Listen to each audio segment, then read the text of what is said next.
Xo'p, polga izolyatsiya surish kerak. Qanaqa holatda? Birinchi devorga suramiz. Polga surmay turamiz. Devor bilan polni atrofiga gir aylantirib, bir qarich tepaga, pastga aylantirib olamiz. Keyin batamon devorlarni bitirib olamiz.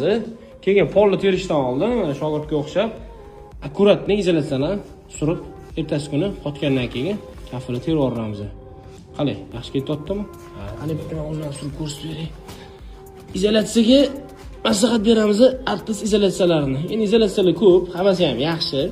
Biz endi nimani ishlatyapmiz, o'shani ko'rsatyapmiz. Ko'pchilik qanaqa izolyatsiya ishlatasizlar deyshadi.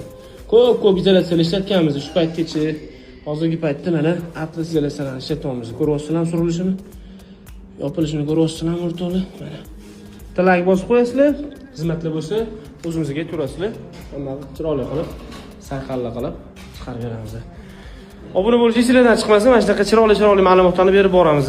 Videoni kafilchi ustalarga jo'natib qo'yinglar. Sog' bo'lasizlar, salomat bo'lasizlar.